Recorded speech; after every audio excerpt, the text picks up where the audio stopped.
नमस्कार, मैं मिथिलेश विश्वकर्मा और DNMIT क्लासेस में आपका ढेर सारा स्वागत है। हम पढ़ रहे थे इलेक्ट्रिक फील्ड एंड चार्ज, जिसका आज हम लोग 7वां लेक्चर कवर करेंगे, जिसमें आज हम लोग पढ़ेंगे electric field and electric field intensity. Hindi में बोलेंगे वैद्युत क्षेत्र एवं वैद्युत क्षेत्र की तीव्रता।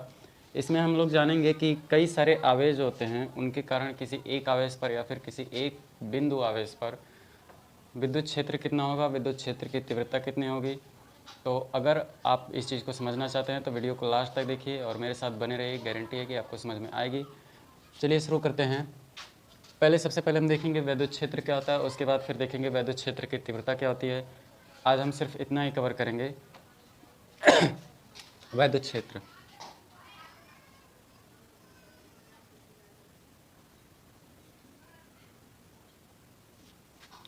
मान लीजिए कोई एक टेस्ट चार्ज है, क्यों टेस्ट चार्ज छोड़िए, केवल एक चार्ज है, क्यों या तो धनावेशित हो सकता है या तो ऋणावेशित हो सकता है। ये एक आवेश है, ठीक है। इसके चारों ओर का एक ऐसे कल्पना कीजिए, इसके चारों ओर एक क्षेत्र, ठीक है। एक चारों ओर इसके एक क्षेत्र कल्पना कीजिए और कल्पना कीजिए कि इसमें हम एक और चार्ज ला के रख रहे हैं, क्यों। इसको परीक्षण आवेश कहते हैं और परीक्षण आवेश हमेशा धनात्मक होता है। तो ये चार्ज क्या करेगा, ये चार्ज इस परीक्षण आवेश पर या तो बल लगाएगा इधर, मतलब इसको या तो रिपल करेगा इस डायरेक्शन में या तो अट्रैक्ट करेगा इस डायरेक्शन में। ये उसकी प्रकृति पर निर्भर करता है कि वो किस प्रकार का आवेश है। तो हम लोग देखें कि इसको आकर्षित कर रहा है तो प्रतिकर्षित कर रहा है, लेकिन अगर इसके क्षेत्र के बाहर, जिसने अभी हमने कहा कल्पना कीजिए, अगर उस क्षेत्र के बाहर हम उस चार्ज को रखते हैं, उस परीक्षण आवेश को रखते हैं, तो वह ना ये आवेश ना तो इसको आकर्षित करता है ना तो प्रतिकर्षित करता है। इसका मतलब ये हुआ कि यह इसको प्रभावित नहीं कर पा रहा है, ये वाला चार्ज इस वाले चार्ज को प्रभावित नहीं कर पा रहा है क्योंकि इसके क्षेत्र के बाहर है वो। तो हम सिंपल सा ये कह सकते हैं कि किसी आवेश के, ये मान लीजिए एक आवेश है, किसी आवेश के चारों ओर का वह क्षेत्र जिसमें किसी अन्य परीक्षण आवेश पर आकर्षण अथवा प्रतिकर्षण बल लग सके, उसे हम लोग वैद्युत क्षेत्र बोलते हैं। जैसे कि ये चार्ज था, इसके चारों ओर एक ऐसा क्षेत्र होगा जिसमें जब हम कोई दूसरा चार्ज लेके आएंगे तो वह उस पर बल लगाएगा, और जब वह बल लगाएगा तो कहेंगे कि हाँ, जो दूसरा चार्ज हम रखे हैं वो किसी वैद्युत क्षेत्र में आ गया है क्योंकि उस पर बल लग रहा है। उसकी परिभाषा हम देखेंगे, उसका डेफिनेशन हम देखेंगे इस तरह से, किसी आवेश के चारों ओर का वह क्षेत्र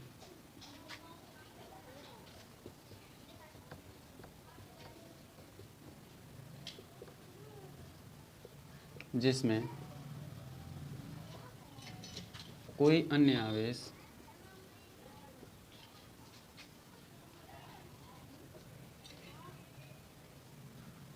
ये अन्य आवेश नहीं होगा, ये अन्य धन परीक्षण आवेश होगा।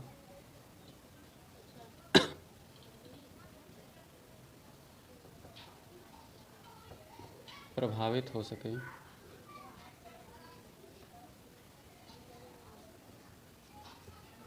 उसे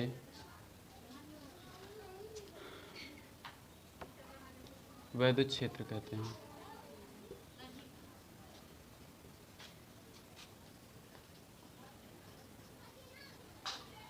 ये तो हो गया इसका डेफिनेशन, हमने आपको समझा भी दिया। चलिए एक बार और हम इसको देख लेते हैं ज़रा। एक आवेश था, क्यों, ये मान लीजिए आवेश है, इसके चारों ओर एक क्षेत्र बनाएगा, ये वाला आवेश इसके चारों ओर एक क्षेत्र बनाएगा जिसमें कोई अगर दूसरा आवेश ले आके रख दें तो इस पर हम इसको देखेंगे कि प्रभाव में आ रहा है, प्रभावित हो रहा है, या तो ये इस चार्ज की ओर खींचेगा या तो रिपल करेगा, उससे प्रतिकर्षित होगा, दूर होगा। तो यह जो चारों ओर का जो क्षेत्र है वो वैद्युत क्षेत्र कहलाएगा। अगर आपको समझ में आ गया हो तो चलिए आगे हम बढ़ते हैं वैद्युत क्षेत्र की तीव्रता के बारे में, क्योंकि आज का हमारा पूरा टॉपिक ही है वैद्युत क्षेत्र एवं उसकी तीव्रता। तो वैद्युत क्षेत्र हमने देख लिया, अब उसकी तीव्रता हम देखते हैं कि वो तीव्रता क्या होता है, वैद्युत क्षेत्र की तीव्रता।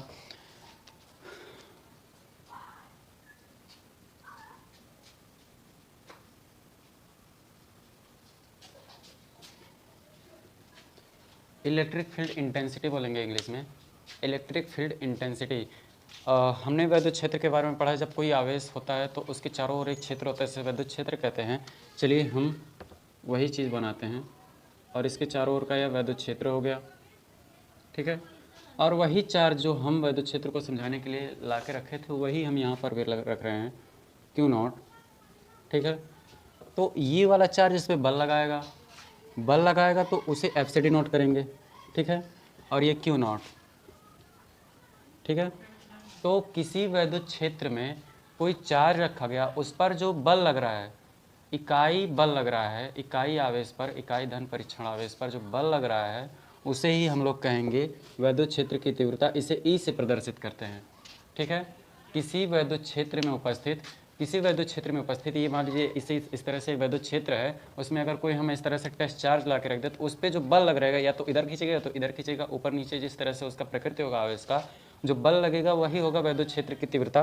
तो हम इसे इस तरह से डिफाइन करेंगे, किसी वैद्युत क्षेत्र में उपस्थित एकांक धन परीक्षण आवेश पर लगने वाला जो आकर्षण अथवा प्रतिकर्षण बल होता है उसे वैद्युत क्षेत्र की तीव्रता कहते हैं। उसका डेफिनेशन हम लिख देते हैं।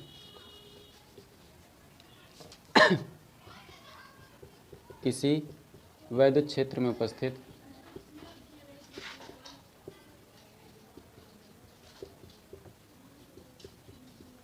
एकांक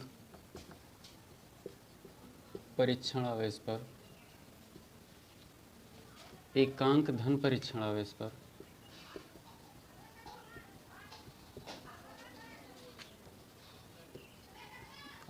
पर लगने वाला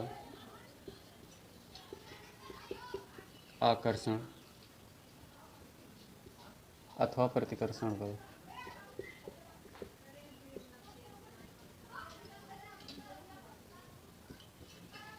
उस बिंदु पर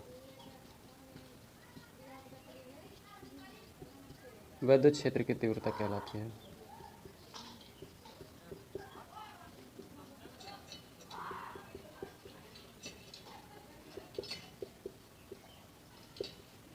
ठीक है, कोई वैद्युत क्षेत्र है, उसमें कोई अन्य आवेश ला के रख रहे हैं, तो उस पर जो आकर्षण अथवा प्रतिकर्षण बल लगेगा वो उस बिंदु पर, जिस बिंदु पर है, मान लीजिए एक वैद्युत क्षेत्र है। ठीक है, ये सोर्स चार्ज है, एक वैद्युत क्षेत्र है और इस पर कोई परीक्षण आवेश ला के रख रहे हैं। इस पर जो आकर्षण अथवा प्रतिकर्षण बल लगेगा वो उस बिंदु पर, जिस बिंदु पर ये है, उस बिंदु पर वैद्युत क्षेत्र की तीव्रता होगी। और जो जिस आवेश के कारण, जिस चार्ज के कारण वैद्युत क्षेत्र उत्पन्न होता है उसे सोर्स चार्ज कहते हैं। यानी ऐसा कह सकते हैं कि स्रोत होता है, जिस चार्ज से विद्युत क्षेत्र उत्पन्न होता है उसे सोर्स चार्ज कहते हैं। और जिस चार्ज के कारण, मतलब जो चार्ज बल को अनुभव करता है, बल को एक्सपीरियंस करता है, वह होता है टेस्ट चार्ज, उसे परीक्षण आवेश कहते हैं। तो जो विद्युत क्षेत्र की तीव्रता है यानी इलेक्ट्रिक फील्ड इंटेंसिटी है, उसे हम लोग ई से डिनोट करते हैं, इसे कैपिटल ई से प्रदर्शित करते हैं।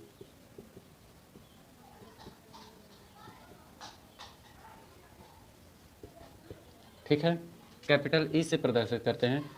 और इसका समीकरण है E = F/Q0, जैसे हमने समझाया है। अगर आप वैद्युत क्षेत्र की तीव्रता ज्ञात करना चाहते हैं किसी बिंदु पर, तो उसका फार्मूला ये है। ये एक परीक्षण आवेश है जो वैद्युत क्षेत्र में रखा गया है और उस आवेश पर लगने वाला बल है ये इस तरह से। ठीक है, तो हमें एक रिलेशन पता चलता है, E is directly proportional to the F। ठीक है, इसका मतलब ये हुआ कि परीक्षण आवेश पर जितना ज़्यादा बल लगेगा वैद्युत क्षेत्र की तीव्रता उतनी होगी। ठीक है, मान लीजिए यहाँ पर कोई वैद्युत क्षेत्र है, ये क्यों है और यहाँ Q0 है। ठीक है, अगर इस पर 1 न्यूटन का बल लग रहा है तो वैद्युत क्षेत्र की तीव्रता उसके हिसाब से होगी। लेकिन अगर यहीं पर 2 न्यूटन का बल लग रहा है, ठीक है, तो इस 1 न्यूटन की तुलना में ये 2 न्यूटन ज़्यादा है, तो वैद्युत क्षेत्र की तीव्रता भी ज़्यादा होगी। ठीक है, इस तरह से अगर किसी टेस्ट चार्ज पर, किसी धन परीक्षण आवेश पर लगने वाला बल ज़्यादा है तो वैद्युत क्षेत्र की तीव्रता ज़्यादा होगी, अगर बल कम है तो वैद्युत क्षेत्र की तीव्रता कम होगी। चलिए, अगर आपको ये बात समझ में आ गई हो तो हम कुछ आगे बढ़ते हैं।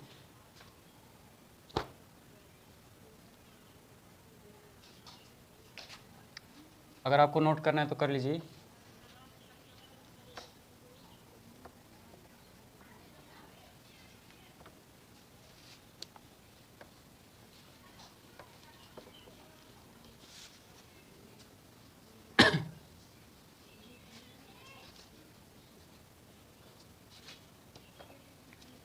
ये तो था किसी परीक्षण आवेश पर किसी सोर्स चार्ज के कारण, बिंदु आवेश के कारण उस पर विद्युत क्षेत्र की तीव्रता कितनी होगी बल के सापेक्ष। ठीक है, इस तरह से F is equal to E is equal to F by Q not, इस तरह से था।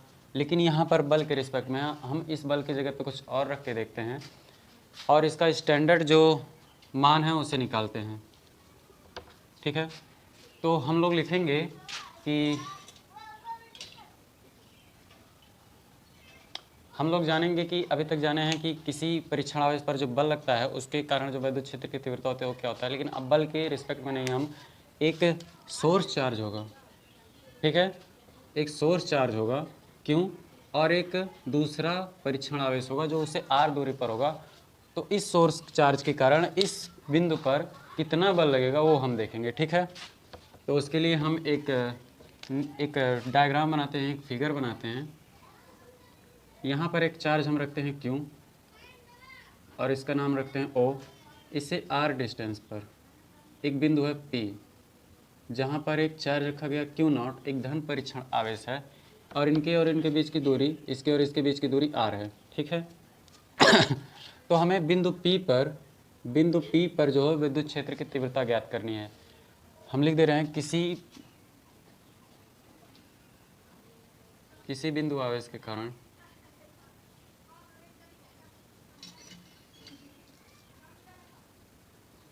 विद्युत क्षेत्र की तीव्रता।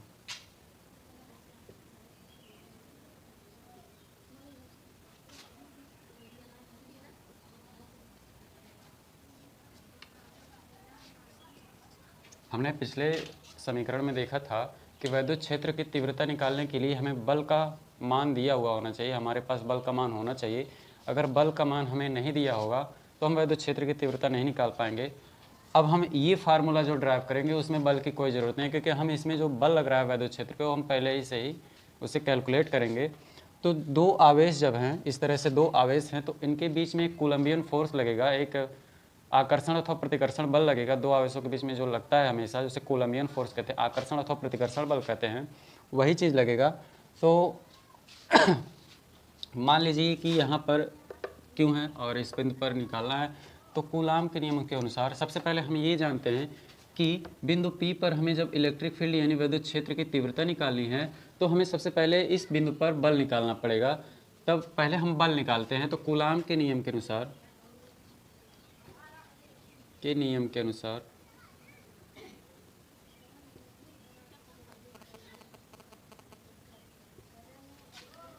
बिंदु P पर लगने वाला बल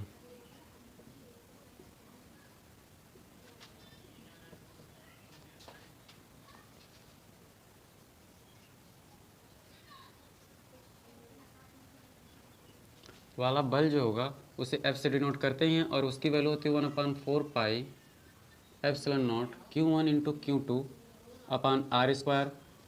इसी समीकरण में हम लिखेंगे, ठीक है, Q1 इंटू Q2 अपान R स्क्वायर। जो Q1 जो है वो ये वाला आवेश लेंगे और Q2 जो है वो Q नॉट लेंगे। तो यहाँ पर हम वैल्यू रखते हैं F is equal to 1/4 pi epsilon not, constant होता है, एक अचर होता है, तो उसकी वैल्यू वही होगी। और Q1 की जगह पे हम लिखेंगे Q, और Q2 की जगह पे हमारे पास Q नॉट दिया गया है। हम धन परीक्षण आवेश को Q नॉट से डिनोट करते हैं और उसी के साथ ज़्यादा एक्सपेरिमेंट करते हैं। तो उसकी जगह पे हम लिखेंगे Q नॉट अपान इनके बीच की जो दूरी है उसे R लिया है हमने। आप A भी ले सकते हैं, B भी ले सकते हैं, लेकिन हमने R लिया है तो R का स्क्वायर। ठीक है, ये तो हो गया। ठीक है, अगर हमें विद्युत क्षेत्र की तीव्रता निकालनी है तो उसके लिए फार्मूला होता है, विद्युत क्षेत्र की तीव्रता के लिए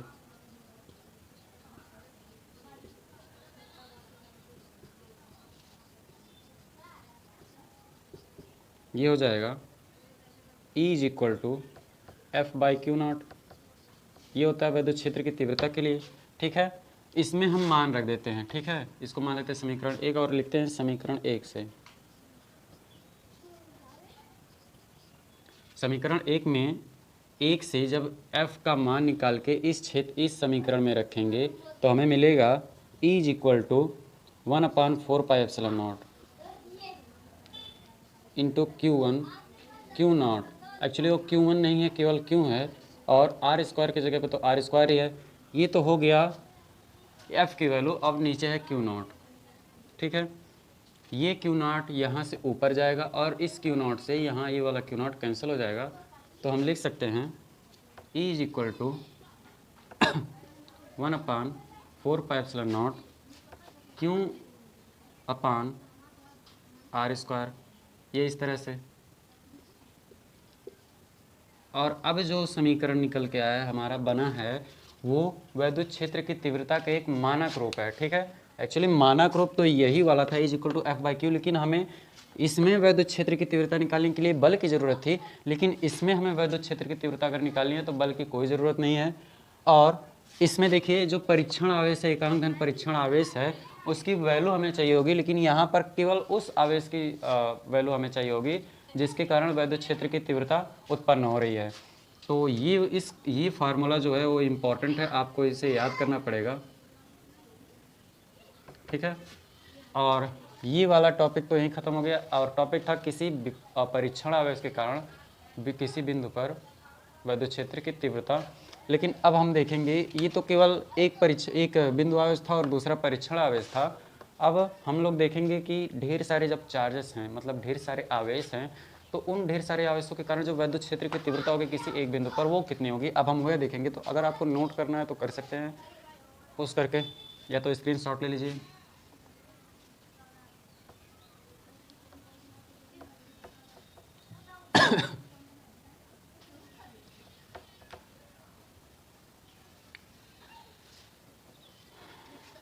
दोस्तों अभी तक हमने ये नहीं देखा कि वैद्युत क्षेत्र की जो तीव्रता होती है उसका मात्रक क्या होता है, क्योंकि मात्रक बहुत ज़रूरी है, इसलिए हम वो भी देख लेते हैं। तो हम एक बार फिर से फार्मूला लिखते हैं, E इज इक्वल टू 1/4πε0 जो अभी निकल के आया था Q अपान आर स्क्वायर, ठीक है। तो इसका फार्मूला हम निकल के आएंगे, ये जो पूरा है ये तो कांस्टेंट है, ये वैल्यू आपकी कांस्टेंट है, और एक आवेश का जो होता है मात्रक वो होता है कूलाम, और ये आर एक दूरी है तो इसका मात्रक हो जाता है मीटर। तो विद्युत क्षेत्र की तीव्रता का जो मात्रक होता है वो कूलाम प्रति मीटर होता है।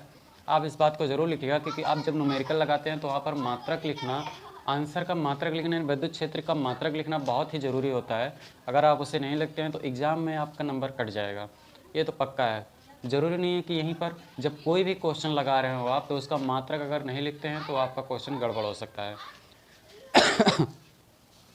चलिए हम अगला टॉपिक देखते हैं। अब हम देखेंगे कि मान लीजिए ढेर सारे आवेश हैं, 1 2 3 4 5 6, और यहाँ पर ऐसे कोई चार्ज है Q0। तो इस पर जो बल लग रहा है या फिर जो वैद्युत क्षेत्र की तीव्रता लग रही है वो कितनी होगी। तो वही फिर से हम काम करेंगे, पहले इस बिंदु पर सारे आवेशों के कारण बल निकालेंगे, फिर उस बल को हम इस समीकरण में रखेंगे E is equal to F/Q0 में, तो हमें फाइनल वैद्युत क्षेत्र की तीव्रता निकल के आएगी। वैसे अगर आप निकालना चाहें तो पिछला वाला फार्मूला जो E is equal to 1/4πε0 Q upon R square है उससे भी आप निकाल सकते हो, ठीक है। लेकिन हम अगर एक मानक फार्मूला देखें अलग टॉपिक की वजह से तो ज़्यादा बढ़िया होगा। चलिए हम उसका एक हेडिंग लिखते हैं, यानी टॉपिक लिखते हैं, और फिर उसके बारे में चर्चा करते हैं।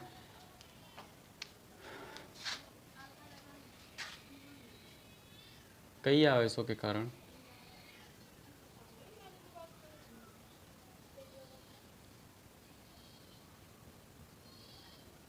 एक आवेश पर एक बिंदु पर वैद्युत क्षेत्र की तीव्रता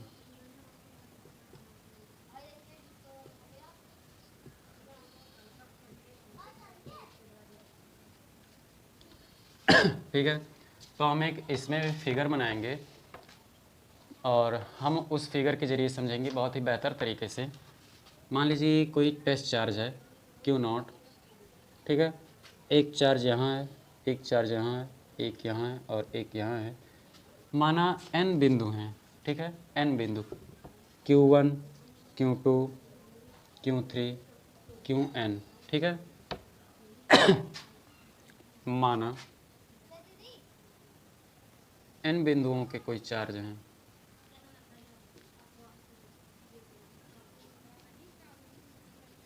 कोई चार्ज यानी आवेश हैं जिनके कारण बिंदु P पर, इसको मान लेते हैं बिंदु P या फिर O, बिंदु O पर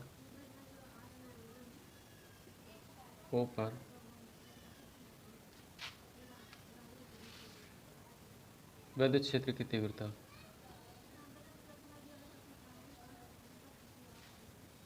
ठीक है निकालनी है। ठीक है, विद्युत क्षेत्र की तीव्रता होगी तो हम देखेंगे कि इस बिंदु पर, हमने पहले बताया कि इस बिंदु पर अगर हमें विद्युत क्षेत्र की तीव्रता निकालनी है तो सबसे पहले इस बिंदु पर हमें बल निकालना पड़ेगा सारे आवेशों के कारण। तो ये जो आवेश है, हम सारे आवेश धनात्मक ले रहे हैं, तो ये जो आवेश है, इस आवेश के कारण इस पर एक बल लगेगा, प्रतिकर्षण बल लगेगा, तो इसकी दिशा इस तरफ होगी।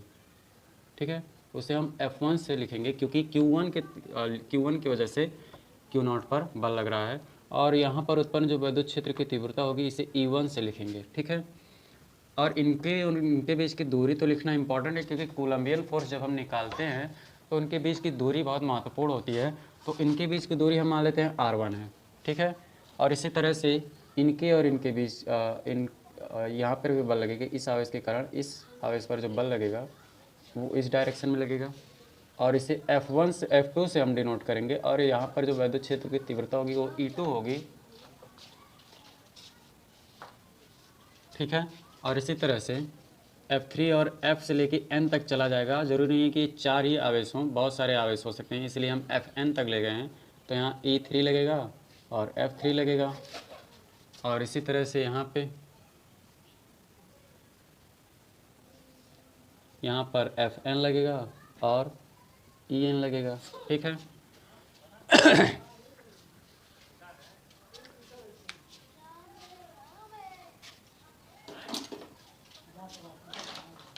आगे हम समझते हैं, अगर इस बिंदु पर हमें विद्युत क्षेत्र की तीव्रता निकालनी होगी तो हमें इस बिंदु पर बल निकालना होगा। वो बल हम कैसे निकालेंगे? इस आवेश के कारण जो बल लग रहा है और बाकी सब आवेशों के कारण जो बल लग रहा है, अगर इन सबको जोड़ दें तो इस बिंदु पर एक परिणामी बल जो लग रहा है वो हमें मिल जाएगा। उस पर परिणामी बल हमें निकालना होगा। तो F नेट बल मिलेगा बिंदु O पे, इस O पे जो हमें बल निकालना है परिणामी बल, उसे हम F नेट से डिनोट करेंगे। ये होगा, अगर हम सारे बलों को जोड़ दें तो यहाँ पर मिल जाएगा। ठीक है, तो F1 plus F2 plus F3 dot dot dot plus Fn तक। ठीक है, बीच में कितने नंबर है वो तो हमें नहीं पता है, Fn तक जा रहा है, n कोई नंबर है बहुत सारा। ठीक है, अब इसको हम मान लेते हैं इक्वेशन नंबर 1। ठीक है, अब Q1 के कारण जो Q0 पे बल लग रहा है वो कितना होगा? Q1 के कारण Q0 पर बल ये होगा F is equal to 1/4πε0। Q1 तो ये पहला हो गया, और दूसरा आवेश हो जाएगा Q0, क्योंकि जो कूलाम का नियम था उसके नियम के अनुसार F is equal to 1/4πε0 Q1 into Q2/r² था, जिसमें Q1 हमने लिया है Q1 और Q2 को हमने Q0 लिया है, वही है ये। इसको हम F1 से डिनोट करेंगे। ठीक है, क्योंकि Q1 के कारण इस पर बल लग रहा है। तो F1 की वैल्यू हमें क्या मिली? इस F1 की वैल्यू हमें इतनी मिल गई। ठीक है, अब Q2 के कारण बल Q0 पर ये हो जाएगा F2 is equal to 1/4πε0 Q2 into Q0/r²। अब यहाँ Q2 क्यों लिखें? क्योंकि Q2 के कारण जो Q0 पे बल लग रहा है वो है, और Q3 के कारण F3 is equal to Q3 के कारण जो बल लग रहा है उसे देखेंगे तो ये हो जाएगा F3 is equal to 1/4πε0 Q3 into Q0/r², अगर आपको बात समझ में आ गई हो। और Qn के कारण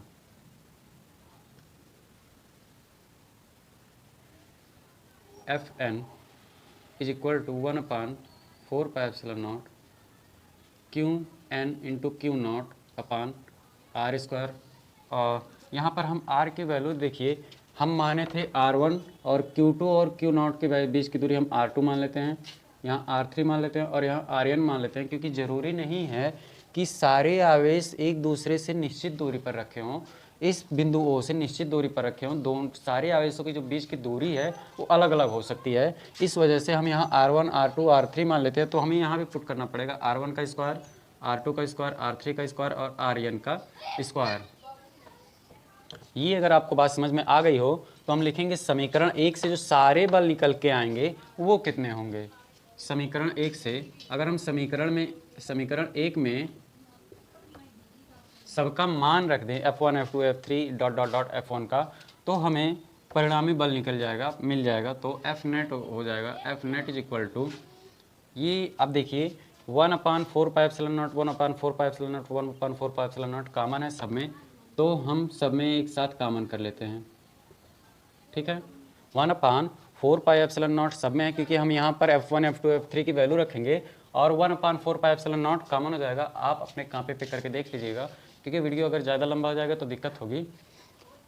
तो पहले आप क्या करिएगा, F1, F2, F3 की वैल्यू इस समीकरण 1 में रखिएगा। आपको दिखेगा कि ये जो F1 Q0/4πε0 है वो सब कॉमन हो जाएगा, और फिर बाद में आएगा जो आपका है Q1/R1 का स्क्वायर प्लस Q2/R2 का स्क्वायर प्लस Q3/R3 का स्क्वायर और प्लस ऐसे ही dot dot dot dot Qn/Rn का स्क्वायर।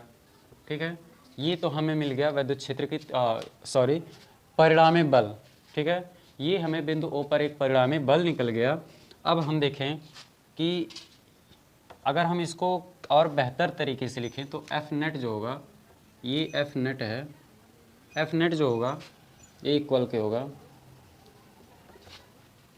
Q0/4πε0, क्योंकि एक कांस्टेंट है, और हम लिख सकते हैं सिग्मा QI/RI का स्क्वायर। अब I हम क्यों लिखें, यहाँ तो 1 2 1 2 था, ढेर सारे आवेश हैं उनको जोड़ रहे हैं, इस सिग्मा का मतलब होता है जोड़ना। तो हम यहाँ I लिख दें, और I की वैल्यू कहाँ से शुरू होती है, I की वैल्यू शुरू होती है 1 से और ख़त्म होती है N पर। इस तरह से इसका स्टैंडर्ड फॉर्म हो जाएगा। ठीक है, ये तो हमें बल निकल गया, जो पूरा बल था इस बिंदु O पर वो तो हमें निकल गया। अब विद्युत क्षेत्र की तीव्रता अगर हम निकालना चाहें, जो कि हम निकालेंगे तीव्रता के लिए, E is equal to F/Q0 से। ठीक है, ये हमें Q0 मिल जाएगा। हम इस समीकरण में इस F की वैल्यू, जो F नेट की वैल्यू है वो रख दें अगर हम, तो F is equal to, F की वैल्यू कितनी है Q0/4πε0 और सिग्मा QI/RI का होल स्क्वायर। और ये जो I की वैल्यू थी 1 से शुरू होती है और N पे ख़त्म होती है। ये तो हो गया F की वैल्यू। अब N की वैल्यू क्या, R की वैल्यू Q0, तो Q0 ही है। ठीक है, अब ये Q0 यहाँ जाएगा और ये वाला Q0 ये इस वाले Q0 को कैंसिल कर देगा, तो हम यहीं पर कर दे रहे हैं। इस Q0 से इस Q0 को कैंसिल कर देंगे, तो हमारे पास जो फाइनल फार्मूला मिल के आएगा, हमारे पास, हम यहाँ लिख दे रहे हैं, हमारे पास जो फाइनल फार्मूला आएगा विद्युत क्षेत्र की तीव्रता का हो जाएगा 1/4πε0, तो हो जाएगा सिग्मा QI/RI का होल स्क्वायर। और ये जो I की वैल्यू है 1 से शुरू होती है और N पे ख़त्म होती है, ये हमारा जो फाइनल फार्मूला है वो है। ठीक है, तो इस तरह से हमने डेरिवेशन किया विद्युत क्षेत्र और उसकी तीव्रता पर, विद्युत क्षेत्र की तीव्रता पर। आशा करते हैं आपको समझ में आएगा, लेकिन फिर भी नहीं समझ में आया तो कमेंट बॉक्स में ज़रूर लिखें। अगर कोई डाउट हो तो कमेंट बॉक्स में ज़रूर लिख सकते हैं। तो आज के लिए बस इतना ही, क्योंकि वीडियो बहुत ज़्यादा लंबा हो जाएगा। अगर अच्छा लगा हो वीडियो तो लाइक ज़रूर करें, शेयर करें, और अगर आप मेरे चैनल पे नए हैं तो सब्सक्राइब ज़रूर करें, क्योंकि हम आपका पूरा कोर्स कंप्लीट करवाएंगे। और अगर कोई डाउट है तो आप हमसे पर्सनली व्हाट्सएप पे मिल सकते हैं। अगर आपको व्हाट्सएप नंबर चाहिए तो हमें कमेंट बॉक्स में लिखें, हम आपको व्हाट्सएप नंबर देंगे, वहाँ पर हम आपको पर्सनली क्वेश्चन बता सकते हैं।